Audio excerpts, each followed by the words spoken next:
நடிகரை ஐயாவுக்கும் தெரியும், எம்ஜிஆரை தவிர இன்னைக்கு எந்த நடிகரும் வாழ்க்கையில் சக்சஸ்ஃபுல் ஆனதே கிடையாது. அந்த வரிசையில் தான் விஜயும் வர்றாரு. அவரை பார்க்கறதுக்கு ஒரு கூட்டம் கூடும், இதுதான் உண்மை. இந்த அரசு நடந்துகிட்ட விதம் சந்தேகத்தை கிளப்புது. எப்படி?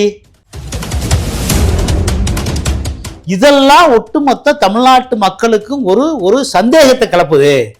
இதுல இந்த அரசு ஏதோ அரசியல் பண்ணியிருக்கு, விஜயால இந்த ஆட்சியாளர்களுக்கும் திராவிட முன்னேற்ற கழகத்துக்கு ஏதோ பாதிப்பு இருக்கு, சிபிஐ விசாரிக்கணும், அப்பதான் உண்மை தெரியும். அதே இடத்துலதான் அதிமுக நாங்க கூட்டம் போட்டோம். அதே கரூர் வேலுச்சாமிபுரத்துலதான் அதிமுக கூட்டம் போட்டோம். இப்ப எங்க கூட்டத்துல அந்த மாதிரி பிரச்சனை வந்துச்சா? எம்ஜிஆர் தவிர எந்த நடிகரும் கட்சி ஆரம்பிச்சு உருப்படாத சரித்திரமே கிடையாது. இதுதான் உண்மை. நாளைக்கு அஜித் வரட்டும், சும்மா வெளியில வரட்டும், நான் மதுரைக்கு போறேன்னு சொல்லிட்டோம், ஒரு 10 லட்சம் பேர் கூடுவான். இதுதான் உண்மை. உள்ள போய் 1000 ரவுடிகளை இறக்கி ஸ்ப்ரே அடிச்சிருக்காங்க. ஆமா, என்ன கரண்ட கட் பண்ணிருக்கீங்க, பவர் கட்டு, போலீஸ் லட்சார்ஜ் பண்ணிருக்கு, 20 ஆம்புலன்ஸ் தாவேக்கா கொடி போட்டு உள்ள நுழைஞ்சிருக்கு. இத நான் பேசல, அங்க உள்ள பப்ளிக், அந்த டிரைவர். அது யாரு கண்ட்ரோல் பண்றது? கையாள அரசா இல்லையா? 5-7 மணிக்கு 5 மணிக்கு அரெஸ்ட் பண்ணுங்க. உனக்கு இது உனக்கு பெர்மிஷன் இல்ல, 6 மணிக்கு உனக்கு பெர்மிஷன். அப்ப பயப்படுறீங்க விஜய் பார்த்து?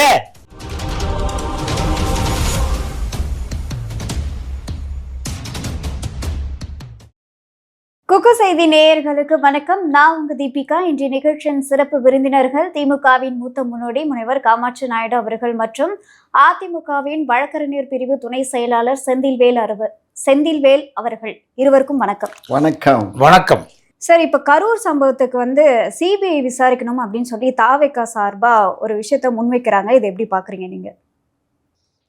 கரூர் சம்பவம் ஒரு துன்பகரமான சம்பவம், துயரமான சம்பவம், நெஞ்சை பிளக்கும் சம்பவம். இந்த மாதிரி இந்தியாவில் எங்கேயுமே நடக்கக்கூடாது, உலகத்தில் எங்கேயுமே நடக்கக்கூடாது. இதை பார்த்திங்கன்னா இந்த சம்பவத்தை சிபிஐ விசாரணைக்கு வர்றது நியாயம் இல்லைங்கிறத நம்ம அப்புறம் டிஸ்கஸ் பண்ணுவோம். ஆனால் இந்த 4 மாவட்டங்களில் ஒரு நடிகர், அவர் ஒரு அரசியல் கட்சி ஆரம்பிச்சிருக்காரு. 4 மாவட்டங்களில் அவர் ஏற்கனவே தன்னுடைய பிரச்சார பயணத்தை முடிச்சிட்டாரு. இப்போ 5ஆவது மாவட்டமாக தான் கரூருக்கு வர்றாரு. இப்போ 4 மாவட்டத்தில் இல்லாத பிரச்சனை அந்த கரூரில் மட்டும் ஏன் நடக்குது, எப்படி நடக்குது, இதை ஆராயணும். ஐயாவுக்கு தெரியும். அதாவதுங்க, நாங்கள்லாம் கள்ளக்குறிச்சியில் 68 பேர் மரணம் அடைஞ்சாங்க. மரியாதைக்குரிய மிகப்பெரிய போராட்டம் தமிழ்நாடு ஃபுல்லாக அனைத்து இந்திய அண்ணா திராவிட முன்னேற்ற கழகத்தில் மாவட்ட தலைநகரங்களில் நாங்கள்லாம் மிகப்பெரிய போராட்டம், சட்டசபையில் கருப்பு அடைஞ்சு போராட்டம், வள்ளுவர் கோட்டத்தில் அத்தனை எம்எல்ஏக்களும் மறியல் போராட்டம், கைது, இப்படி மிகப்பெரிய இந்த அரசுக்கு ஒரு பெரிய கண்டனத்தை, அழுத்தத்தை போராட்டங்கள் வாயிலாக கொண்டு வந்து தான் அந்த பாதிக்கப்பட்ட மக்களுக்கு நிவாரணமே அறிவிச்சாங்க. 1 வாரம் கழித்து 4 நாள் கழித்து போய் முதலமைச்சர் கடைசி வரைக்கும் போய் பார்க்கவே இல்லை.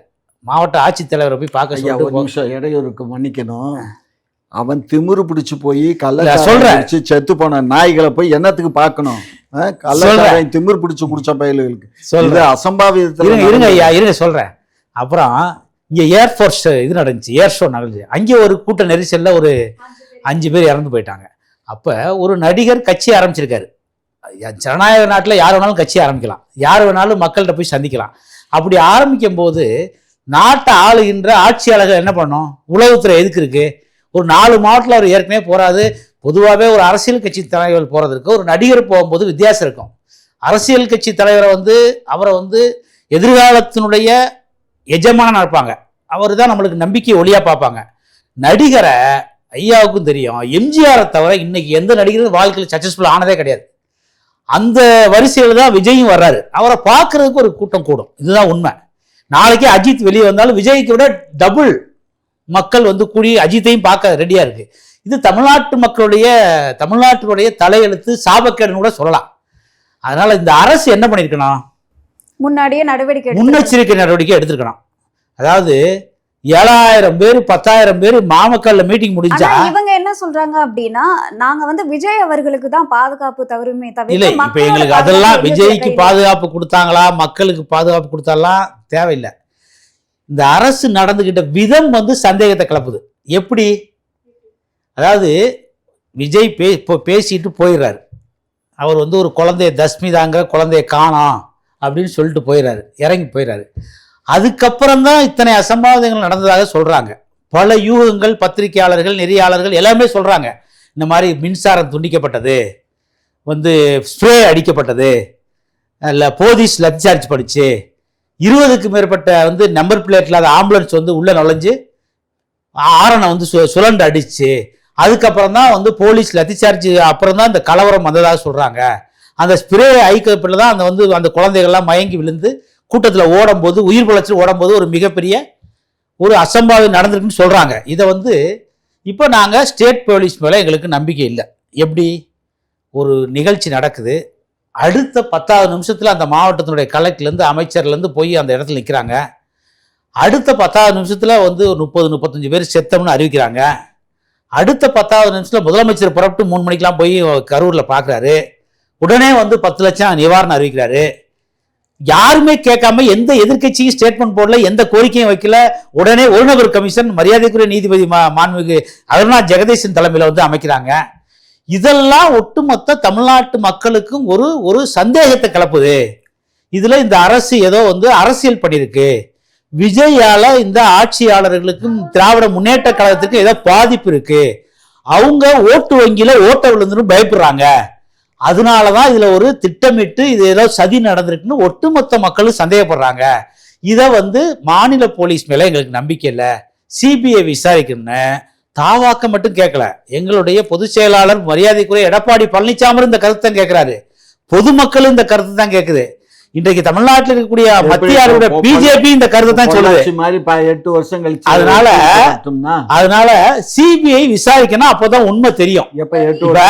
அதே இடத்துலதான் அதிமுக நாங்க கூட்டம் போட்டோம், அதே கரூர் வேலுச்சாமிபுரத்துலதான் அதிமுக கூட்டம் போட்டோம்.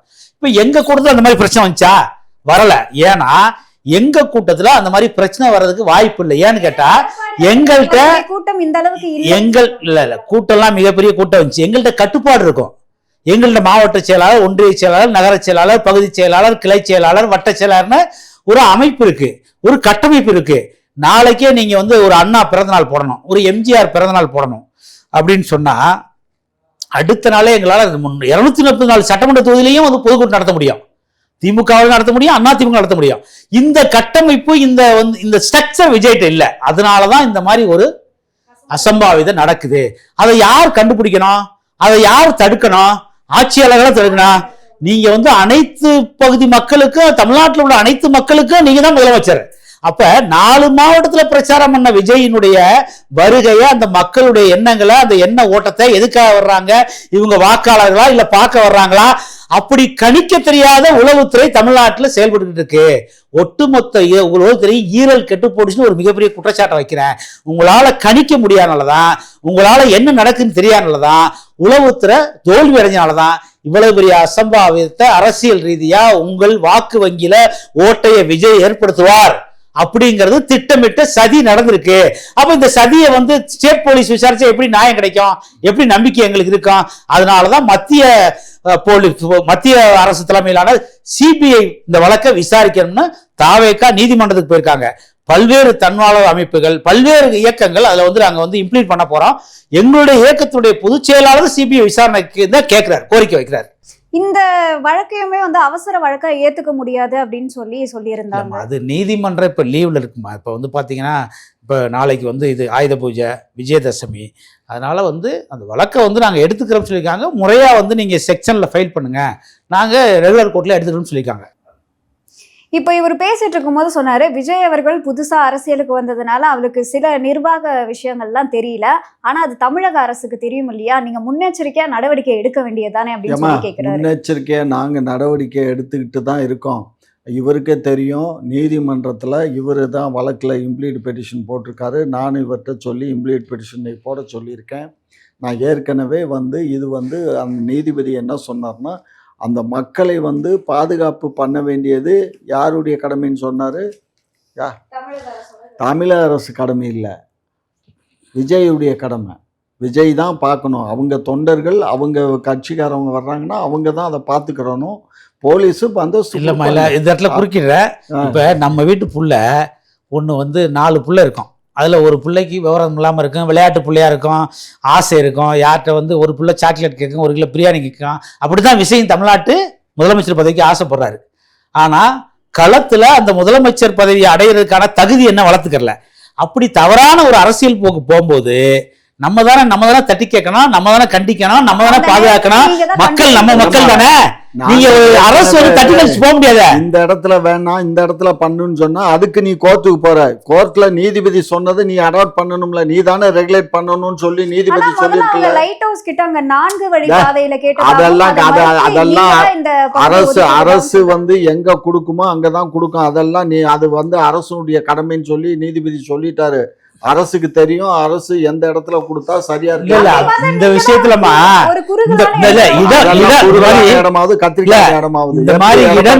இந்த மாதிரி போராட்டங்களுக்கு மீட்டிங்க்கு வந்து இடங்கள் அலாட் பண்றல தமிழக அரசு எதிர்க்கட்சிகளை வஞ்சிக்குது. இப்போ உதாரணத்துக்கு பாத்தீங்கன்னா மதுரை ரிங் ரோடு மிகப்பெரிய ஜங்ஷன், முச்சந்தி ரோடு, ஒரு பக்கம் தூத்துக்குடி போற ரோடு, ஒரு பக்கம் திருநெல்வேலி, ஒரு பக்கம் ராமேஸ்வரம், ஒரு பக்கம் சிவகங்கை, இந்த பக்கம் சென்னை திருச்சி போற ரோடு. அந்த ரோட்ல திமுக மாணவணி போராட்டம் நடத்துது. வேற கட்சிக்கு நீங்க அனுமதி கொடுப்பீங்களா? இந்த மாதிரி தான் நாங்க அதிமுக கேட்கிற எந்த பிளேஸும் கொடுக்கறதில்ல. அவங்களா இந்த மாதிரி முட்டுச்சந்தையில எங்களுக்கு கொடுப்பாங்க. நாங்க அதுல மிகப்பெரிய கூட்டத்தை கூட்டி அதுல எங்களுக்கு சவாலா இருக்கோம். நாங்க எங்கள்கிட்ட கட்டமைப்பு இருக்கு, எங்கள்கிட்ட ஒழுங்கின இருக்கு, எங்கள்கிட்ட வந்து ஸ்ட்ரக்சர் இருக்கு. அதனால நாங்க எங்க தொண்டர்களை கட்டுப்படுத்துறோம்.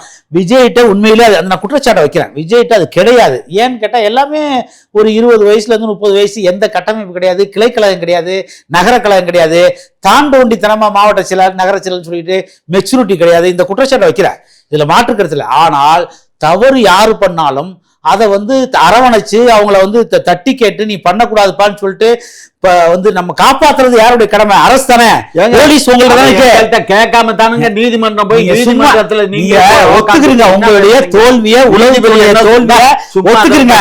4 மாவட்டத்துல கூட்டம் போட்டாரு, நாகப்பட்டினத்துல போடுறாரு. என்ன ஏற்கனவே மதுரையில மாநாட்டு நடக்கும்போதே பாத்தீங்க, ஏற்கனவே விக்கிரவாண்டியில மாநாடு நடக்கும்போது பாத்தீங்க. இப்ப எல்லா ஊர்லயும் போய் 4 மாவட்டத்துல நடத்திட்டாரு. அங்கெல்லாம் என்ன நடந்துச்சு? போய் மரத்துல தாவறான், போய் கரண்ட் கம்பியை போய் பிடிக்க போறான், மாடியில இருந்து குதிக்கிறான், டைவ் அடிக்கிறான், டான்ஸ் ஆடுறான். பொம்பளைங்களுக்கு ஒண்ணுமே தெரியல, குழந்தைகளை தூக்கிட்டு போகுது. அதுங்களுக்கு எல்லாம் ஏதோ ஒரு ஆர்வ கோளாறுல பண்ணுது. பொலிட்டிக்கலி பார்க்க போற தலைவர்களை இந்த மாதிரி பார்க்க மாட்டாங்க.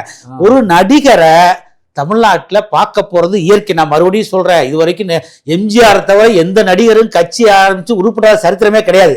இதுதான் உண்மை. நாளைக்கே அஜித் வந்து வரட்டும், சும்மா வந்து வெளியில வரட்டும், நான் மதுரைக்கு போறேன்னு சொல்லிட்டோம், ஒரு 10 லட்சம் பேர் கூடுவான். இதான் உண்மை. அதனால விஜய ஏதோ ஒரு மோகத்துல பார்க்க போறாங்க. நீங்க அதை போய் பொலிட்டிக்கல் அனிமாசிட்டியா, பொலிட்டிக்கல் பகமையா, அரசியல் பகமையா எடுத்து விஜய பழிவாங்கிற பேர்ல 40 பேரை சாவடிச்சு இந்த அரசு. இது உண்மையா இல்லையா? மக்கள் பேசுறாங்களா இல்லையா? பாருங்க, இந்த மாதிரி எல்லாம் பேசுனீங்கன்னா நீங்களும் உள்ள போயிருவீங்க. அரசு கொண்டு நீங்க எப்படி சொல்றீங்க? இல்ல இல்ல உண்மையா இல்லையா? பழி போடக்கூடாது. அரசு மேல முழுக்க முழுக்க காரணம் அரசு இல்லையா? நீதிமன்றம் சொல்லுச்சு. விசாரிங்க, உங்க மேல நீதிமன்றம் என்ன சொல்லுச்சு? உங்க மேல எனக்கு நம்பிக்கை இல்ல. தமிழ்நாட்டு அரசு மேல, அரசு மேல நம்பிக்கை இல்ல. என்ன நீங்க வந்து உள்ள போய் 1000 ரவுடிகளை இறக்கி ஸ்ப்ரே அடிச்சிருக்காங்க. ஆமா, என்ன கரண்ட கட் பண்ணிருக்கீங்க, பவர் கட்டு, போலீஸ் லட்சார்ஜ் பண்ணிருக்கு, 20 ஆம்புலன்ஸ் தாவேகா கொடி போட்டு உள்ள நுழைஞ்சிருக்கு. இத நான் பேசல, அங்க உள்ள பப்ளிக், அந்த உங்க மேல அழுக்கு வருது, உங்க மேல வந்து உங்க மேல கரை வருது. ஏன் நீங்க வந்து ரத்தம் குடிக்க அரசு நீங்களே போய் எடுத்துக்கிறீங்க? சிபிஐ ஒப்படைச்சிருங்க. அது அந்த மஸ்ரு எங்களுக்கு தெரியும், அத பத்தி நீங்க ஒண்ணு கலட்ட வேணாம். சிபிஐ கிட்ட போனா நாங்க ரத்தம் குடிக்க காட்டி நீங்களே எடுத்துறீங்க. விஜய் வந்து கைது பண்ணணும், அதுக்கு தான் நாங்க இப்ப முனைப்பா இருக்கோம். நீங்க இத தள்ளி போட்டோம்னா, ஏற்கனவே பொள்ளாச்சி உங்க கேஸ் நடந்துச்சு, எத்தனை ஆண்டு கிடைச்சு தீர்ப்பு கிடைச்சிச்சு, அது மாதிரி இது இழுத்துட்டு போலான்னு பாக்குறீங்களா? விஜய் இது என்ன நியாயம்? என்ன நியாயம்? விஜய் அவருடைய கூட்டத்துல ரவுடிகளை வச்சு கலவரம் பண்ணுவாரா? அவரு கூட்டத்திலே அவர் கூட்டத்திலே அவர் பவரை கலெக்ட் பண்ணுவாரா? 1000 பேரு பொய்யான 1000 பேரு வேண்டாமா நிப்பாட்டிருமா. அவரு ரொம்ப உள்ள போயிடுவாருமா. இவர் இந்த மாதிரி பேசுறாருன்னு வச்சுக்கோ, கரண்ட கட் பண்ணலன்னு நானா பேசுறேன். அந்த பப்ளிக் மேல கேஸ் போடுங்க. பப்ளிக் இவங்க பப்ளிக் போய் பேட்டி எடுக்கிறாங்க. இங்க பாருங்க, பப்ளிக்னு சொல்லி நீங்க பேசக்கூடாதுன்னு தான் இப்ப தடை உத்தரவு போட்டிருக்கு. சரி, நீங்க தேவையில்லாம நான் என்ன கேக்குறேன்னா, அரசு விவாதம் தானே, சிபிஐக்கு போகணுமா போகாதா? நீதிமன்றம் நீங்க நிரபராதி, நான் உங்களுக்கு சம்மந்தம் இல்ல. நீங்க மக்கள் மீது அக்கறை கொண்டவர்கள், நீங்க உண்மையிலே வந்து உடனே எல்லாத்தையுமே பாத்தீங்க. அதுல எங்களுக்கு மாற்று கருத்து இல்ல. உங்க மேல அழுக்கு வருதுல, கரை வருதுல, சிபிஐக்கு நாங்க எதுக்கு உடனே நீதிமன்றத்துக்கு போட்டிருக்கேன் வழக்கு. சரி, நீதிமன்றம் கண்டிப்பா நீதிமன்றம் சிபிஐக்கு ஆர்டர் அன்னைக்கு மாற்று கருத்தே இல்ல. பாப்பா, அதுக்குள்ள நீங்க எதுக்கு துள்றீங்க? அந்த துள்ள வேலையெல்லாம் வச்சுக்காதீங்க. ஒரே ஒரு விஷயம், சும்மா அந்த திமுக ஆட்சிக்கும் திமுக ஆட்சிக்கு என்ன வித்தியாசம்னா, பெலிக்ஸ் கேஸ், சாத்தாங்குளம் கேஸ் உடனே அங்க சிபிஐல ஒப்படைச்சோம். கோரிக்கை வந்தாலும் ஒப்படைச்சான். பொள்ளாச்சி கேஸ் கோரிக்கை வந்தாலும் ஒப்படைச்சான். ஆமா, நீங்க ஒப்படைச்சுக்கோங்க. சிபிஐல கூட உங்களுக்கு என்ன சிபிஐல போனா ஒண்ணும் இல்லாம போயிடுறதுக்கு தான் சிபிஐ வழக்குல எந்த வழக்க உடனடியா விசாரிச்சு ஒண்ணு இல்லாத போகுது. எதுக்கு ஒண்ணு இல்லாத போகுது? இதுவரை எந்த வழக்குல உடனடியா விசாரிச்சு தீர்ப்பு வரும். இன்னைக்கு வரைக்கும் பெயில் கிடைக்காம சாத்தாங்குளம் கேஸ்ல இன்னைக்கு வரைக்கும் பெயில் கொடுக்க எப்படி இருக்கான்? உண்மையா இல்லையா? அதே பொள்ளாச்சி கேஸ்ல சிபிஐ தான் பனிஷ்மெண்ட் கொடுத்துச்சு. சிபிஐ ஒண்ணுமே நீங்க மட்டும் கொலை வழக்குல எத்தனை வருஷம் கழிச்சு பனிஷ்மெண்ட் கொடுத்தீங்க? அண்ணா நகர் இல்ல, நீங்க வந்து மாத்தி நீங்களே மாத்தி அண்ணா நகர் ரமேஷ் தற்கொலை எத்தனை பேரை நீங்க பனிஷ்மெண்ட் கொடுத்தீங்க? பெரம்பலூர் சாதிக்கா தற்கொலை நீங்க எத்தனை பேரை பனிஷ் பண்ணீங்க? இதுக்கெல்லாம் யார் காரணம்? இங்க பாருங்க, இந்த வேலையெல்லாம் இங்க வச்சுக்காதீங்க. நீங்க வக்கீல்ங்கிறது உங்களுக்கு மேல நம்பிக்கையில மக்கள் கோரிக்கை வைக்கிறாங்க. மக்கள் கோரிக்கைங்கிறத இந்த அயோக்கியத்தனமா பொட்ட பொறுக்கி கழுதைய பூரா பேசுதுன்னு இங்க வந்து பேசக்கூடாது. அரசாங்கத்தை பத்தி தவறா பேசுறோம். கோரிக்கை வைக்கிற மக்கள் வந்து அயோக்கிய பையன் உள்ளவன். நீங்க நல்ல ஆட்கள், நாங்க நல்ல ஆட்கள் இல்லையானு மக்கள் 26 தேர்தல் எங்களுக்கு பண்ணுவாங்க. ஏற்கனவே எங்களை 21ல சொல்லிதான் ஆட்சியில உட்கார்த்திருக்காங்க. 24லயும் எங்களுக்கு சொல்லி இருக்காங்க, 26லயும் சொல்லுவாங்க. நாங்க நல்ல ஆட்கள் இல்லைன்னா சொல்லிட்டு போங்க. சிபிஐ கொடுத்தா உங்களுக்கு என்ன தப்பு? சிபிஐல கொடுத்தா அது காணா போயிடும். அந்த எது காணாம போகுது? நாங்க இப்ப உடனடியா கைதியா நாங்க என்னமோ புதுசா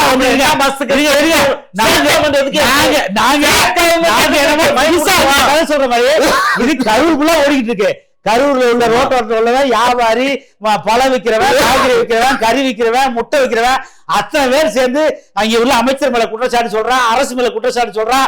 இங்க இவ்வளவு நடந்துச்சு, இங்க வந்து ஸ்ப்ரே அடிச்சாங்க அப்படின்னு சொல்லிக்கிட்டு இருக்காங்க. எங்களுக்கு இதுல இந்த போலீஸ் மேல நம்பிக்கை, கமிஷன் உங்க மேல அழுப்பு வந்துருச்சுல, கரை வந்துச்சுல, சிபிஐ நாங்க பாத்துக்கிறோங்க. நீதிமன்றம் சொன்னா நீ கொடுத்தானே. சிபிஐனா ஒன்றிய அரசு போலீஸ்னா மாநில அரசு என்னத்துக்கு? மாநில அரசு அப்ப கலைச்சிடலாமா? அப்ப நீங்க இந்த மாநில அரசு வேண்டாம் எழுதி குறியா என்ன பேசுறீங்க? சந்தேகத்தை எழுப்புது அப்படின்னு தனி நீதிபதி அமைக்கிறதுனாலதான் சந்தேகம். தனி நீதிபதி இவங்க நீதிபதி தானே. தனி நீதிபதி அருணா ஜெகதீசன் எங்க நீதிபதி இல்லமா? இவங்க நீதிபதி நடவடிக்கை சந்தேகம் நடக்குது. அதாவது எப்படின்னா தனி நீதிபதியே தூத்துக்குடி விவாதத்துல என்ன சொன்னேன், கள்ளக்குறிச்சியில வந்து 68 பேர் இறந்த போது வந்து ஸ்பாட்டுக்கே வர முதலமைச்சர் குடியார பையில போறீங்க? உங்க கட்சி விஜய் கட்சி தொடர்தானே? அதெல்லாம் ஒண்ணும் கிடையாது. எங்களுக்கு வந்து மனிதாயமான நான் அழுதுட்டு இருந்தேன். என்ன மனசாட்சி இல்ல மனசாட்சி கிடையாது, உங்களுடைய நடவடிக்கை தான் பிரச்சனை. நீங்க மறுநாள் போய் பாத்தீங்கன்னா சந்தேகம் வந்திருக்காரு. நைட்டே போறீங்க, நைட்டே அறிவிக்கிறீங்க. நாங்க யாருமே கோரிக்கை வைக்கல, ஒரு நபர் கமிஷன் அமைக்கிறீங்க. உங்களுக்கு கேட்டோமா ஒண்ணு கமிஷன் என்ன விசாரிக்கிறதுக்குள்ள நீங்க கேட்கணும்னு அவசியம் இல்லைங்க. அரசாங்கம் இங்கதான் டவுட் வருது, இங்கதான் பிரச்சனை. டவுட் வருது, பொறுத்து இருந்து பாருங்க. அன்றைக்கு சிபிஐ இப்ப நீங்க கேக்குறீங்கல்ல, சிபிஐ வரட்டும், இந்த வழக்கைகள் எல்லாம் நாங்க உத்தமரு எப்படினாலும் இங்க பாருங்க, தண்ணிக்குள்ள மூச்சு விட்டோம்னா முட்டை வெளியில வந்துதான் ஆகும். சரி, எந்த ஒரு தவறு பண்ணிருந்தாலுமே வெளியில விஷயங்கள் வந்துரும். சரி, நீங்க அனாவசியமா எங்க மேல பழி போடாதீங்க. நீங்க வந்து சிம்பிளா சொல்றோம், சிபிஐ கொடுங்க. நீங்க யாருங்க? மாநில அரசு நாங்க போலீஸ் வச்சுட்டு இருக்கும் போது நாங்க என்ன கொடுக்கணும்? ஐயா சொல்றாருல, நம்ம ஏர்சோன் நைல்ல 5 பேர் செத்தாங்க. நீங்க வந்து கமிஷன் போட்டீங்க, அந்த கமிஷன் ரிப்போர்ட் என்னாச்சு? போலீஸ் எஃப்ஐஆர் போட்டு யாரை பனிஷ் பண்ணீங்க? இதெல்லாம் ஒரு கண்துடைப்புங்க. இதுக்கு இந்த ஒரு நபர் பல வருஷம் பாத்துட்டான். ஏர்போர்ஸ் கேப்டன் மேலதான் குற்றச்சாட்டு, அவன் தான் அதை பண்ணுறான். அதனால அவங்கள மிலிட்டரி கண்ட்ரோல்ல இருக்கு. ஆமா, மெரினா கண்ட்ரோல். ஆமாங்க, அவங்க தானே ஏங்க, அவன் தானே கேட்டு. நீங்க ஒரு 50 வருஷம் அரசியல்வாதி, நீங்க இந்த மாதிரி ஆட்சி எல்லாம் பேசாதீங்க. பொறுப்புன்னு சொல்றீங்க. நிகழ்ச்சி நடந்தா அங்கே வந்தா ஏர்போர்ட் ஏங்க மாநில அரசு தான் கண்ட்ரோல், மாநில அரசு தான் பொறுப்பு. ஒரு நிகழ்ச்சி நடக்குதுன்னா போலீஸ் உளவுத்துறை யார் கண்ட்ரோல் இருக்கு? அப்ப யார் வேணாலும் நிகழ்ச்சி நடத்தி யார் வேணாலும் சாவடிச்சு போயிடலாமா? என்ன நியாயம் பேசுறீங்க? அவங்க இடத்த கேட்கறாங்க, நாங்க இந்த இடத்துல நடத்த போறோம்னு கேக்குறாங்க. அவங்க கேட்கறதுக்கு முன்னாடி அவங்க எல்லா ஏற்பாடும் பண்ணிட்டானுங்க. அவங்க கவர்னர் இருக்காரு, கேக்குறாங்க. நான் ஒண்ணு விஜய் ஆதரிச்சு பேசல. விஜய் வந்து தவறுதான், அவருக்கு இன்னும் மெச்சூரிட்டி இல்ல. அவர் வந்து எங்க கவர்மெண்ட் நீங்க பண்ண தப்பு ஃபெயிலியர் ஆச்சும் கவர்மெண்ட் சொல்ற அது உண்மை ஒத்துக்குங்க. நான் அதைத்தான் சொல்றேன். நீதிமன்றம் தான் மிஞ்சி போனா ஒரு 15 லட்சம் 20 லட்சம் பேர் சிட்டி, அவ்வளவுதான் அந்த மாவட்டத்தினுடைய எண்ணிக்கை. இப்ப ஒரு போலீஸ் என்ன பண்ணிக்கலாம்? விஜய் பாதுகாப்புறாருல அந்த கரூர் மாவட்டத்துல வர்றாரு, ஏன் திருச்சியில இருந்து வர்றான், ஏன் ஈரோடுல இருந்து வர்றான், ஏன் திண்டுக்கல்ல இருந்து போறான், ஏன் மதுரையில இருந்து போறான்? போலீஸ் தான் அவனை தடுக்கணும். கரூர்ல தான் பிரச்சாரத்துக்கு வராரு, கரூர் மக்கள் தான் வரோம். அந்த இடமே 10,000 பேர் தான் கூடக்கூடிய இடம், ஏன் 30,000 பேர் கூட விடுறீங்க? இது உளவுத்துறை ஃபெயிலியரா இல்லையா? இதை ஒத்துக்க மாட்டேங்கிறீங்க. விஜய் மேல பழி போறீங்க. அதுக்காக ஏற்கனவே அந்த மாநாட்டுக்கு வரும்போது பஸ் இறங்கி நடந்து போங்கடான்னு சொன்னதுக்கு எங்களை உள்ள நுழைய விடல ஒரு குற்றச்சாட்டு. அப்ப கையாளாத கவர்மெண்டா? போலீஸ் சட்டத்தை கையில ஒரு நிமிஷம் பாருங்க. இது வந்து ஒரு சென்சிட்டிவ் விஷயம், புரிஞ்சுக்கோங்க. இந்த நாங்க வந்து ரசிகர்களை போகக்கூடாதுன்னு நிப்பாட்டினோம்னா ஒரு 1000 வண்டி நிற்கும். இந்த 1000 வண்டியில வந்தவங்க பூரா என்ன பண்ணுவான்? கலாட்டா பண்ணுவான். அவனை அடக்கிறதுக்கு அப்ப நாங்க கண்ணீர் போக கொண்டு துப்பாக்கி சூடு நடத்தணும். அப்ப இது மாதிரி நினைக்கிறீங்க இல்ல? பொதுமக்கள் குற்றச்சாட்டு கரெக்ட் தான். 10,000 பேர்ல வந்து கூட வேண்டிய இடத்துல 30,000 பேரை கூட விட்டு திட்டமிட்டு இந்த அரசு சதி பண்ணிச்சு சொல்லுது. அப்ப ஒத்துக்குங்க. நாங்க என்ன மஸ்துக்கு ஒத்துக்கிறோம்? கூட்டம் கூட்டம் யாரு விஜய் அறை நீங்க வந்த அறையில அந்த நாய் எத்தனை மணிக்கு டைம் கொடுத்தது? 12 மணி. அது யாரு கண்ட்ரோல் பண்றது? யாரு 2 மணிக்கு தானே வரணும். கையாள அரசா இல்லையா? என்ன கையாள? 5-7 மணிக்கு 5 மணிக்கு அரெஸ்ட் பண்ணுங்க. உனக்கு இது உனக்கு பெர்மிஷன் இல்ல, 6 மணிக்கு உனக்கு பெர்மிஷன். அப்ப பயப்படுறீங்க விஜய் பார்த்து? இங்க பாருங்க, மக்கள் கூட்டத்தை வந்து நம்ம கண்ட்ரோல் பண்ண இயலாதுங்க. கூட்டத்துல கண்ட்ரோல் பண்ண முடியல. விஜய் அவர்களை உங்களோட டைம் முடிஞ்சிருச்சு, கிளம்புங்க. விஜய வந்து அங்கேயே வர விடாம அங்க தடுத்து நிப்பாட்டிடலாம். 7 மணி அங்கேயே கிடையாது.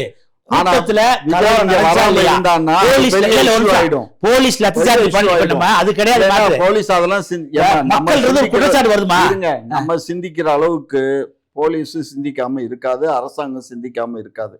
12 மணிக்கு வர வேண்டியவர் 7 மணி டைம் ஆகி போச்சு, அதனால இடையிலே மறிச்சு அவரை திருப்பி அனுப்பிச்சு விட்டுறலாங்கிறது எண்ணம் அவங்களுக்கு வந்திருக்கும். ஆனா அப்படி அவங்க போனாங்கன்னா எதிர்பார்த்து காத்துட்டு இருக்கும்போது இது வந்து இந்த மக்கள் இருக்காங்கல்ல, கிட்டத்தட்ட 20,000-30,000 மக்கள், இவங்க போய் தகராறு பண்ணி எல்லாம் டவுனுக்குள்ள போய் எல்லாத்தையும் அடிச்சு நொறுக்கி உடைச்சிட்டு போனா அந்த சேதாரத்தை யார் பண்றது?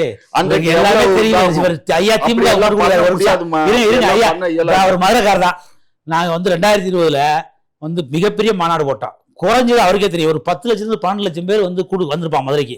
மதுரையே ஒட்டுமொத்த மதுரை அன்னைக்கு டிராபிக் ஜாம் ஆச்சு. ஆனா ஒரு சின்ன அசம்பாவம் கிடையாது. 10 லட்சம் பேருக்கு வாட்டர் பாட்டில் கொடுத்தான், 10 லட்சம் பேருக்கு ஃபுட்டு கொடுத்தான், 10 லட்சம் பேருக்கு வந்த வாகனங்களுக்கு நாங்க வந்து ஏற்பாடு பண்ணி கொடுத்தோம். இதுதாங்க கட்சி, இதுதாங்க பார்ட்டி. நீங்க எங்களை மானிட்டர் பண்ணீங்கல்ல, உங்க போலீஸ் அங்கே இருந்துச்சுல. ஏங்க ஒரு தாண்டோடித்தனமா சின்ன பசங்க விவரம் தெரியாம மரத்துல ஏறான், குதிக்கிறான், கரண்ட் கம்பியில ஏறான், மாடியில இருந்து குதிக்கிறான். இத நடவடிக்கை இருக்கிறது அரசா இல்லையா? அதை ஒத்துக்கிறியா இல்லையா? ஏன் ஒத்துக்க மாட்டேங்க? அரசு அதான் சொல்றேனே, வேனு வந்து உள்ள போய் செத்து போனவனை தூக்குறதுக்கு போன வேனையே அந்த டிரைவரையும் வேனையும் அடிச்சு நொறுக்குறானுங்க. இந்த மாதிரி பயல்களை வந்து கூட்டத்தை கலைக்கிறதுக்கு வேனு போய் தூக்கி இருந்தா தப்பு கிடையாது. அப்ப 20 ஆம்புலன்ஸ் தாவேக்கா கொடி கட்டி அவன் அரேஞ்ச்மெண்ட் சொல்றான். நாங்க யாரும் ஆம்புலன்ஸ் போயிட்டு உள்ள போனதே பிரச்சனை. போய் பேசாதீங்க, பொய்லாம் கிடையாது. விஜய் பேசும்போது, விஜய் பேசி முடிக்கும் போது, விஜய் பேசி முடிக்கும் போது வேனெல்லாம் வந்து பணம் கொடுத்து எங்கேஜ் பண்ணி அவங்கதான் இங்க நிப்பாட்டுங்க, நாங்க போன் பண்ண உடனே வாங்கன்னு சொல்லி அவங்கதான் பாதுகாப்புக்கா அவங்கதான் நிப்பாட்டி இருக்காங்க. பவர் கட் இருக்காது, பவர் கட் ஆகலங்க. முழு சோத்திரிக்காரு அவர் நெறியாளுக்கே தெரியும். இங்க பாருங்க, போலீஸ் தடியடி பண்றது பாருங்க, வாட்ஸ்அப்ல எல்லாமே வருது, வீடியோ வருது, போலீஸ் தடியடி பண்றது பாரு. இவங்க வந்து பவர் கட் ஆகலம்மா, சும்மா அந்த கதை விடாதீங்க. அந்த ஜென்ரேட்டர்ல தான் இவங்க எல்லாம் லைட் அரேஞ்ச்மெண்ட் பண்ணியிருக்கானுங்க. புரியாம பேசாதீங்க. பூரா லைட் 2 மரங்களையும் ஃபுல்லாக லைட் அரேஞ்ச்மெண்ட் பண்ணது அந்த ஜென்ரேட்டரை வச்சு தான் பண்ணியிருக்கானுங்க. ஜென்ரேட்டரில் தான் பண்ணியிருக்கான். நம்ம கரண்ட் எடுக்கலை.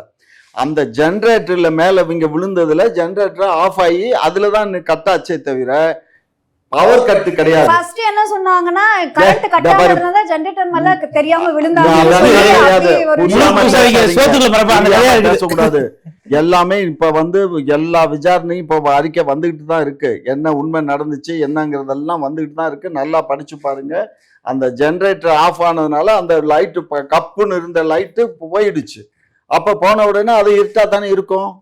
அதுதான் விஷயமே தவிர நாங்க எந்த இதுலயுமா இதெல்லாம் வந்து நாளைக்கு என்கொயரியில தெரிஞ்சிருமா, நீதிமன்ற என்கொயரியில இந்த லைட் ஆஃப் ஆச்சா ஆஃப் ஆகலையா எத்தனை செகண்ட் போச்சு என்னங்கிறது ஃபுல்லா வந்துடும். ஒன்றும் அதெல்லாம் மூடி மறைக்கிற விஷயம் இல்லை இதெல்லாம்.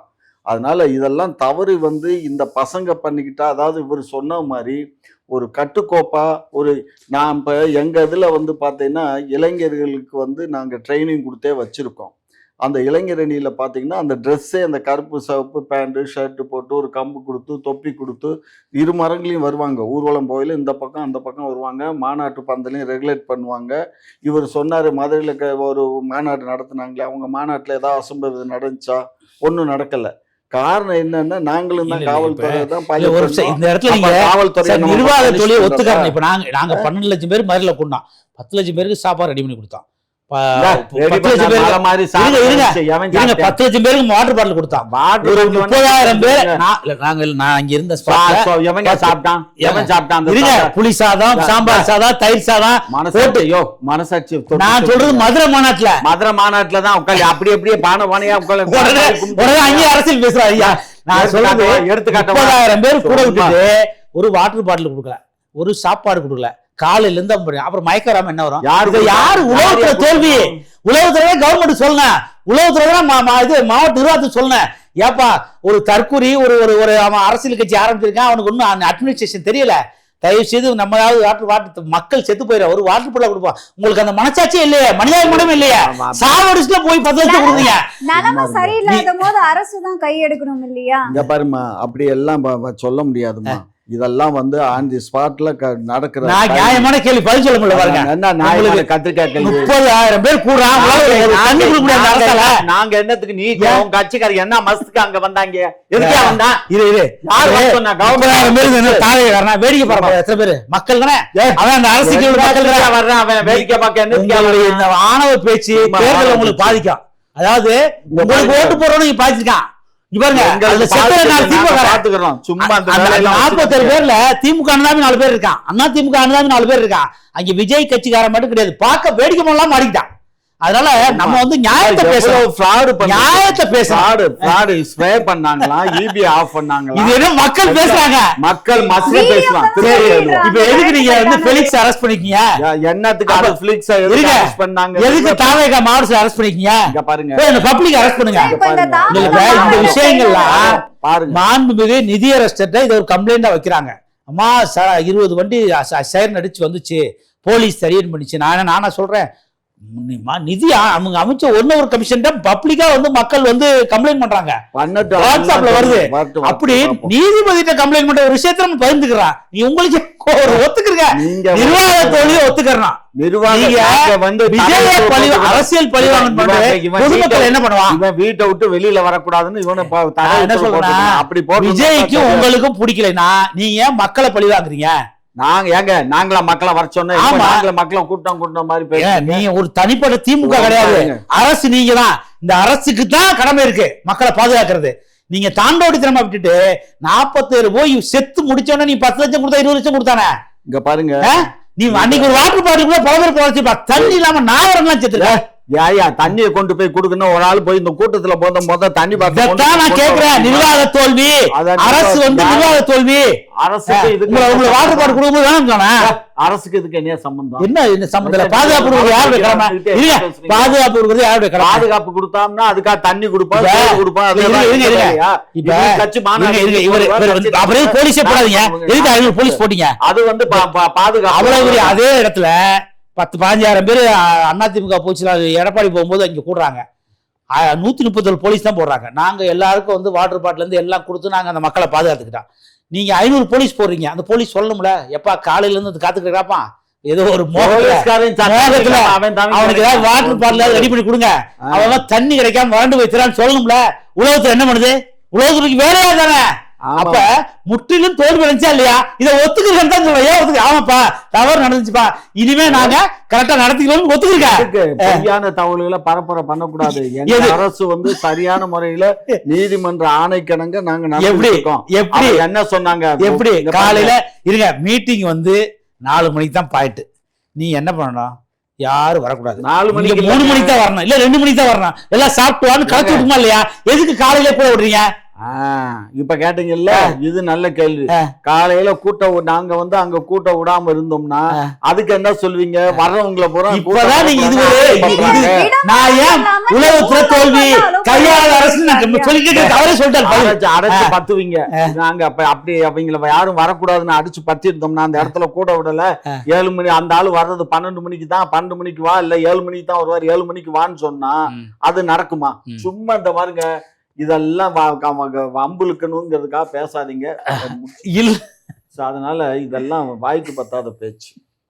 உங்களோட நேரத்தை ஒதுக்கி பல்வேறு கேள்விக்கு விளக்கம் வச்சிருக்கீங்க, அதுக்கு நன்றி.